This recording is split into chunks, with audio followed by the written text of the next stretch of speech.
Ini ada kabar menarik teman-teman. Buntut panjang dari Panji ini mengkritik Kang Deddy. Bukan mengkritik, sebetulnya nyinyir kayaknya itu ya. Panji nyinyir Kang Deddy Mulyadi. Terkuak bahwa Panji itu dilaporkan polisi dikarenakan menyinggung suku Toraja. Dan sebetulnya hukumannya sudah ada. Saya nggak tahu ya apakah ini sudah kemudian ditangani oleh Panji atau belum. Saya kira sudah lah. Untuk portofolio sekelas Panji itu sudah. Punten Pak Panji ya, bukan berarti saya mengulik-ulik tentang persoalan Anda. Tetapi ya juga saya atau masyarakat, teman-teman juga menginginkan klarifikasi dari ucapan Anda pada saat memberikan stand up komedi itu. Bahwa ucapan Anda itu menyinggung Kang Deddy, menyinggung masyarakat Jabar, menyinggung masyarakat Sunda. Kita akan terima ucapan Pak Panji kalau seumpama Kang Deddy Mulyadi itu tidak memiliki satu kemampuan untuk memimpin daerah tertentu. Itu kita akan akui itu, kita akan katakan Kang Deddy gubernur ngonten dan semacamnya. Tapi kalau kita bandingkan antara kemampuan konten Kang Deddy dengan kemampuan Kang Deddy memimpin, itu lebih jauh memimpin, Pak. Artinya Kang Deddy tanpa YouTube pun bisa memimpin. Tetapi ketika Kang Deddy tidak memiliki kemampuan, YouTube-nya tidak akan sebesar seperti sekarang. Gitu, ya. Coba kita perhatikan komentar-komentar netizen dan beberapa hal yang ingin saya tampilkan untuk teman-teman semua ya. Silakan. Ya, tentang dugaan penghasutan di muka umum dan dugaan penistaan agama berkaitan dengan pernyataan dalam sebuah acara bertajuk tanda kutip mensrea. Benar adanya laporan polisi tersebut ya, dengan nomor laporan polisi LPB 1661 Romawi 2026 SPKT Polda Metro Jaya tanggal 8 Januari 2026. Siapa yang dilaporkan atau siapa terlapornya? Terlapornya adalah saudara PP, seorang laki-laki. Ya. Saudara PP. Nah, di sini saudara RARW itu melaporkan tentang dugaan penghasutan di muka umum dan dugaan penistaan agama berkaitan dengan pernyataan dalam sebuah acara bertajuk tanda kutip mensrea. Kami ulangi, laporan tentang dugaan penghasutan di muka umum dan dugaan penistaan agama berkaitan dengan pernyataan dalam sebuah acara bertajuk tanda kutip mensrea. Ya, untuk barang bukti satu buah digital flash disk USB ya yang berisi tentang rekaman dari pernyataan-pernyataan tersebut. Kemudian satu lembar kertas hasil cetak cuplikan layar atau screen capture ya, atau print out foto. Yang ketiga, satu lembar surat berharga dokumen ya, dokumen surat, satu lembar surat berharga dokumen surat rilis aksi ya. Ya, untuk pasal yang diterapkan dalam laporan ini adalah yang diterapkan adalah KUHP baru ya, tentang penistaan agamanya pasal 1 Undang-Undang nomor 1 tahun 2023 tentang sebagaimana dimaksud dalam pasal ya 300 KUHP atau pasal 301 KUHP dan atau pasal 242 KUHP dan atau pasal 243 KUHP. Ini Undang-Undang nomor 1 tahun 2023, ini KUHP baru. Ya, yang diberlakukan adalah KUHP baru oleh kawan-kawan SPKT dan kawan-kawan penyelidik. Ya.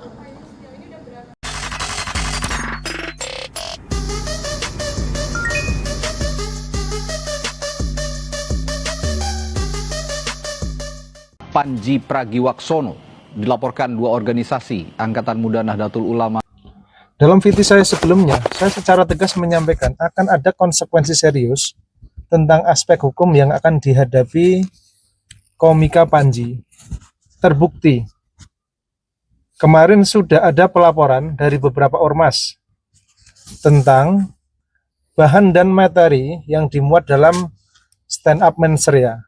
Jadi hak setiap warga negara hari ini itu bebas untuk melaporkan siapapun, termasuk mengkritik. Jadi sebagai pembelajaran kepada siapapun hari ini, termasuk para komika, membawakan satu parodi komedi apapun itu tidak dilarang undang-undang sepanjang Anda harus patuh dan taat yang namanya norma dan etika hukum. Jadi jangan sembarangan ketika hari ini mensrea yang dibawakan oleh Panji itu trending dan menimbulkan kegaduhan di masyarakat, pasti akan jadi perdebatan baik yang pro dan kontra. Karena sebagai contoh, saya memberikan satu respon di TikTok kemarin juga diserang oleh buzzer-buzzer yang saya tidak ketahui. Mereka nuduh saya sebagai termul dan lain sebagainya. Di sini saya sampaikan, saya kan menjadi satu bagian masyarakat Indonesia yang memang coba mengkritisi satu keadaan di mana ketika ada sesuatu yang menimbulkan kegaduhan dari aspek hukum, saya pasti akan sedikit mengkritisi. Jadi ranah hukum merupakan persoalan yang memang harus dihadapi setiap warga negara yang nantinya apabila diduga melanggar pasti akan diproses secara adil. Di sini juga akan jadi perdebatan terus. Karena secara nyata pihak-pihak yang dihina di situ kan memang tidak hanya beberapa tokoh dan figur, baik tokoh pemerintahan ataupun figur-figur tertentu. Secara tegas, Wakil Presiden Gibran menyampaikan, saya tidak keberatan dengan adanya kritik tersebut. Tapi pertanyaannya, apakah pendukung di bawahnya tersebut menerima?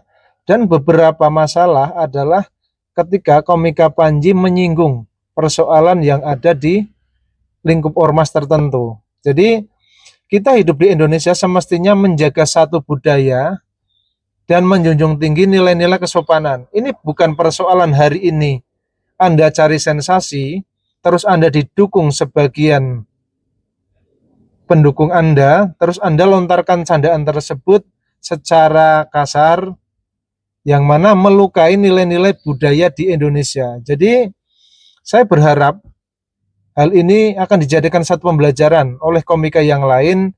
Kritis itu boleh, menyampaikan pendapat di ruang publik itu sangat boleh, tapi jangan sekali-kali Anda menghina satu fisik seseorang untuk Anda mendapatkan materi dan popularitas.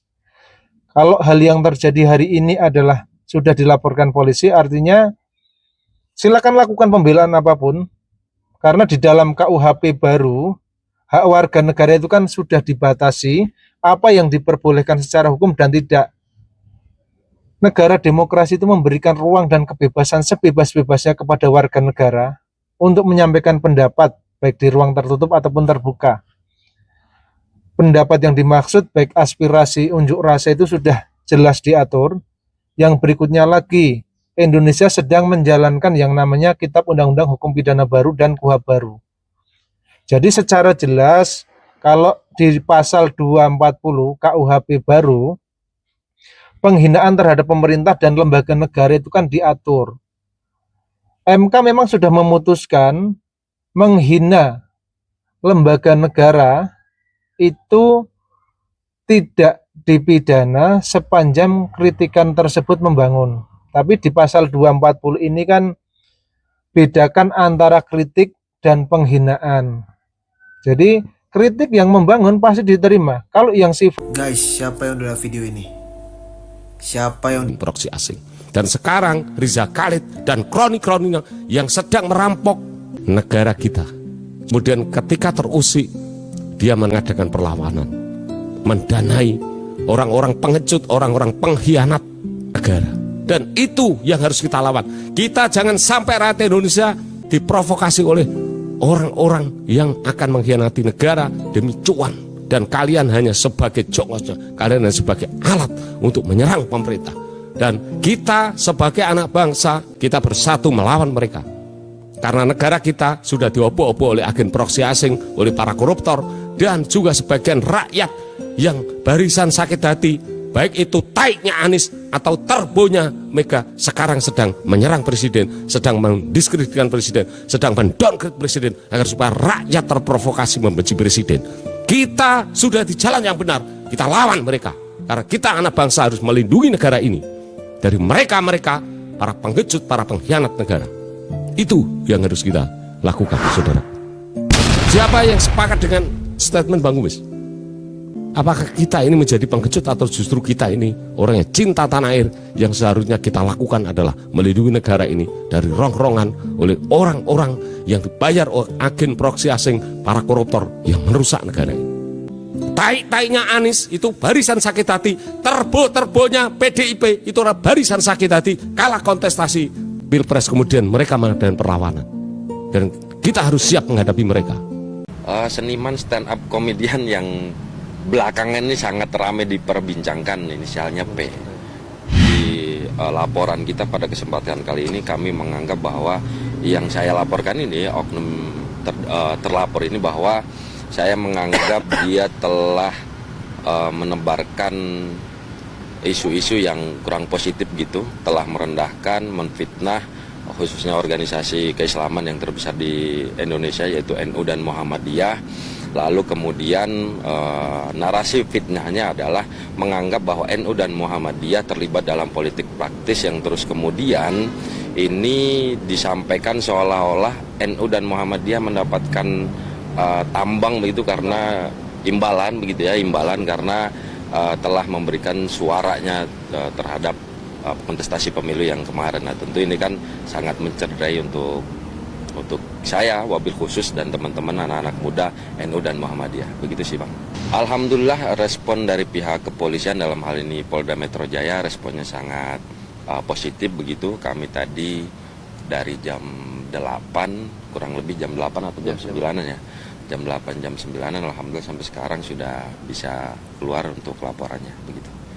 Besar harapan kami apa yang menjadi laporan dan temuan-temuan kita atas nama pencemaran nama baik dan terus kemudian merendahkan institusi organisasi Islam terbesar di Mensrea Panji Pragiwaksono, satu pertunjukan besar, bahkan Mensrea adalah show stand up komedi terbesar dalam sejarah Asia Tenggara dengan 10.000 penonton. Akhir-akhir ini lagi banyak dibicarakan, ada yang pro, banyak yang kontra. Tapi maksudku, kenapa nggak fokus pada prestasinya aja sih? Menurutku ini membanggakan banget loh. Kenapa malah justru fokus cari-cari kesalahan dalam komedi? Satu-satunya kesalahan dalam komedi atau stand up adalah nggak lucu. Udah. Misal kalian lagi stand up atau lagi berkomedi, terus nggak lucu. Nah, itu baru salah. Udah nggak lucu, menyinggung pula. Tapi selalu menjadi perdebatan ya, apakah komedi itu boleh menyinggung atau tidak?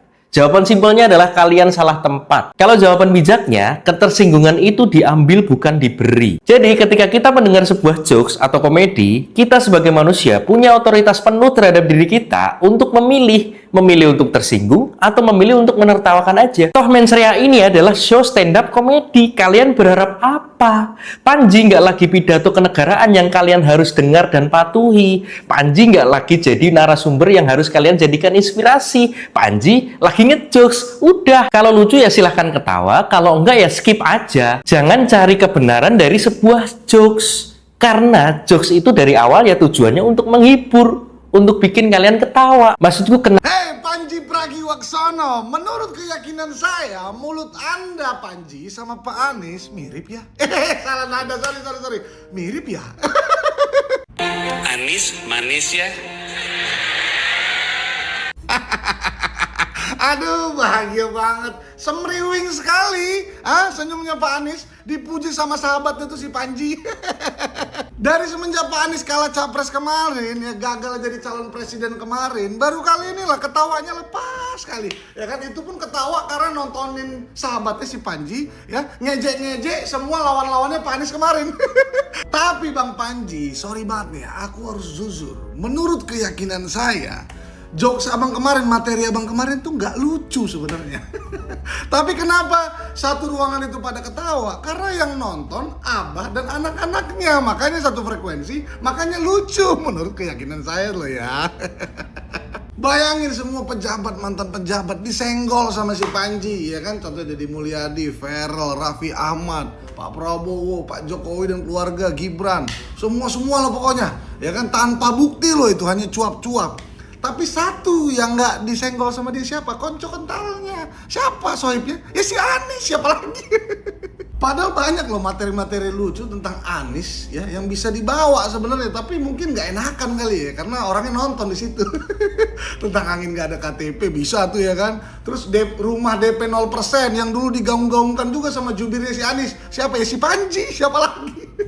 Nah, jadi kesimpulannya, menurut keyakinan saya duga kuat dan sekaligus saya bertanya, mensrea kemarin yang disampaikan Panji, materi-materi Panji itu, apa mungkin Pak Anies yang buat? Mungkin nggak? Coba tulis di kolom komen ya. Tulis di kolom komen. Mungkin nggak? Mungkin nggak? Oke, itu dia teman-teman ya. Hal-hal yang teman-teman bisa saksikan dari ungkapan Panji pelawak. Saya sebut pelawak karena industri yang dia digeluti kan begitu ya. Jadi stand up komedian. Sebenarnya tidak ada masalah saya dengan Panji, itu tidak ada masalah ya. Saya juga tidak terlalu mengenal siapa Panji, dan dunia-dunia seperti Panji ini tidak begitu saya ketahui. Gitu. Saya cukup mendengar namanya tetapi tidak mendalami, nonton satu konten videonya full pun tidak. Saya tahu dia jubirnya Anies pun baru setelah Panji ngomong tentang Kang Deddy ini. Tetapi setelah saya telisik kok ternyata memang begini. Apalagi ada perempuan yang pada saat itu dia membocorkan salah satu keadaan yang ada di perusahaan atau entertain di dalam stand up komedian teman-teman, di mana dia mengatakan Panji ini tidak komitmen terhadap ucapannya. Dia mengatakan bahwa atau dia mengkritik kepemimpinan pemerintah di negara kita yang menganut demokrasi itu ada potensi-potensi atau bau-bau dinasti. Ada bau-bau dinasti. Tetapi perempuan ini berkata bahwa Panji juga melakukan hal yang sama. Yaitu dengan mengangkat istrinya sebagai jabatan tinggi. Yang padahal istrinya belum pernah show. Gitu loh. Paham ya? Jadi di sini kita sudah paham bahwa watak seperti Panji ini watak-watak yang jarkoni. Tahu jarkoni? Orang sini bilang jarkoni. Ngajari orang lakoni. Cek Sundaman, ngajaran teh dilakonan. Nah, lain jarkoni, berarti jarkonan, cek Sunda teh. Asia. Kalau menurut Jawa, jarkoni ngajari orang lakoni. Ngono toh. Gitu. Jangan begitu Pak Panji ya. Kasihan masyarakat Sunda yang Anda katakan seperti itu. Bahwa kemudian Anda ini ungkapannya layak untuk diberikan otokritik, ya tapi saya kira caranya tidak begitu. Itu hanya akan membuat Anda terlihat sebagai musuh bagi suku tertentu atau daerah tertentu yang Anda sebut. Kalau sumpama dengan cara ini Anda menaikkan elektabilitas Bapak Anies Baswedan, oh tidak. Anda bukan menaikkan elektabilitas Bapak Anies Baswedan, Anda meruntuhkan. Karena citra Bapak Anies akan jelek. Karena dipromotori oleh tokoh yang dianggap oleh sebagian orang rasis. Oke, walaupun saya tidak mengatakan itu rasis ya, tapi orang lain kan beda. Masyarakat kan beda menanggapinya. Kurang lebihnya saya mohon maaf. Hadanallahu wa iyyakum ajma'in. Wallahu huwal muwaffiq ila aqwamit thoriq. Wassalamualaikum warahmatullahi wabarakatuh.